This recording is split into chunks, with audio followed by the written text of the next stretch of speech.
Hello student. तो आज बताऊंगा आप लोग को मल्टी डायमेंशन एरे कैसे लिखते हैं, कैसे बनाते हैं।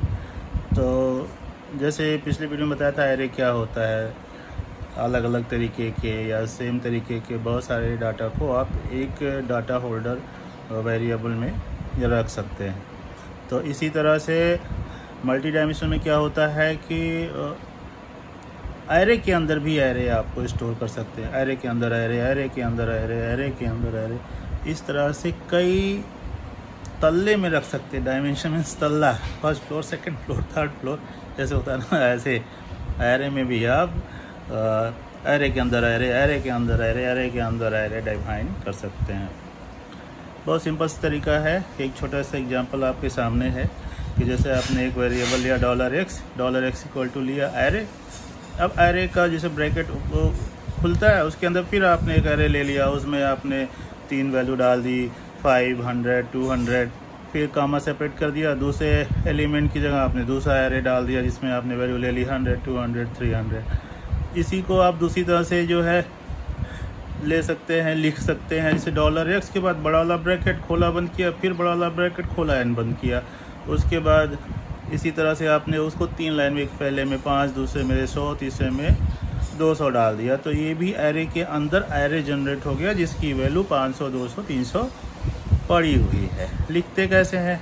इंडेक्सिंग बताया था आपको। इंडेक्सिंग शुरू होती है 0 से लेके 1, 2, 3 एंड जितने आपके एलिमेंट जैसे होंगे वैसे। जैसे आपने $x बराबर एक एरे ले लिया और उसमें वैल्यू डाल दिया 5, 10, 20, 30 एंड हेलो।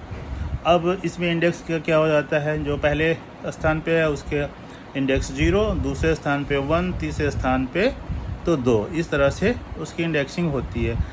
तो ज़्यादातर लैंग्वेज में फॉर का यूज होता है किसी चीज़ को लिखने के लिए। लूप जिसको कहते हैं फॉर लूप। तो फॉर में a बराबर 0 मतलब 0 से स्टार्ट करें and a is less than 4। जैसे मान लीजिए इसमें इस एरे में 5 एलिमेंट है और 4 इंडेक्स है, तो आप इंडेक्स के अकॉर्डिंग जो उसकी वैल्यू लेंगे तो 4 इंडेक्स ही लेंगे। तो $a इज लेस देन 4। उसके बाद आपने a++ इंक्रीमेंट कर दिया, जैसे बताया पिछले प्रोग्राम में कि इंक्रीमेंट कैसे होता है।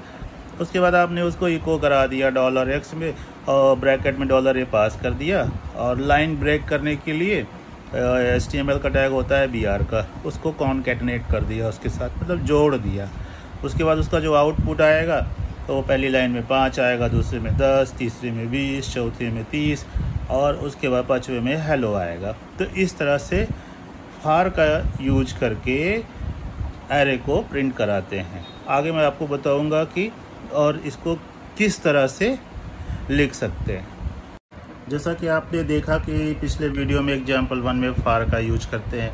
तो फॉर में आप मैनुअली वहाँ पे कंडीशन में, फॉर कंडीशन में सीधे इंटीजर वैल्यू ले रहे थे कि कितने हमारे एरे हमको प्रिंट कराने हैं, कितनी वैल्यू प्रिंट करानी है, वो आप नंबर पास कर दे रहे थे।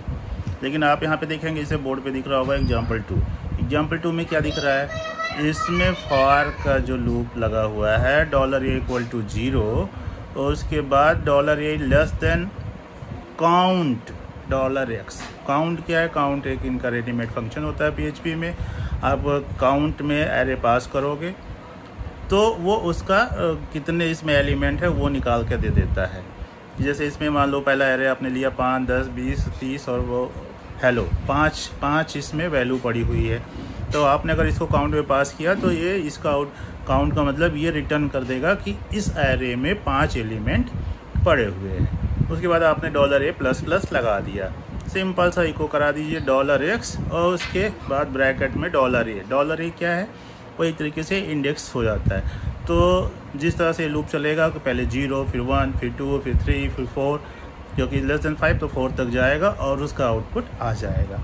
तो ये फॉर का जो लूप होता है ना, जनरली सभी लैंग्वेज में यूज होता है, लेकिन PHP में इसी चीज़ को इको कराने के लिए फॉर ईच का एक लूप चलता है। फॉर ईच बहुत ही अच्छा है। इसमें आपको फॉर की तरह कि पहले वो इनिशियल वैल्यू साइन करो, फिर कंडीशन लगाओ, फिर उसको इंक्रीमेंट डिक्रीमेंट करो, ऐसा कुछ नहीं करना होता है। फॉर ईच में बस खाली फॉर ईच लिखो, उसके बाद कौन सा एरे है, एरे के बाद एक कीवर्ड होता है एज, और उसके बाद किस तरह की वैल्यू के लिए कौन सा वेरिएबल का नाम लेना चाहते हो वो अपने आप से ले सकते हो। जैसे इसमें $x एक एरे है, तो फॉर ईच में $x एज $a, ए ले ले, बी ले ले, वी ले ले, जो मर्जी सो ले ले, वो अपने ऊपर होता है, उसमें उसकी वैल्यू आती जाती है एक के बाद एक। फॉर ईच मतलब हर एक वैल्यू एक सीक्वेंस में जो इस तरह से एरे में है उस तरह से आती जाती है, और उसको जस्ट आप ही को करा लो।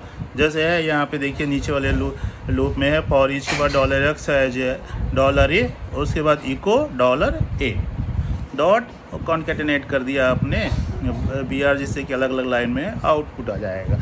तो बहुत सिंपल सा है। जब भी PHP का यूज करते हैं तो फॉर ईच का यूज करते हैं।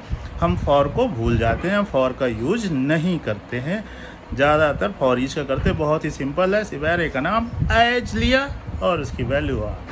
ठीक है, आगे और सारे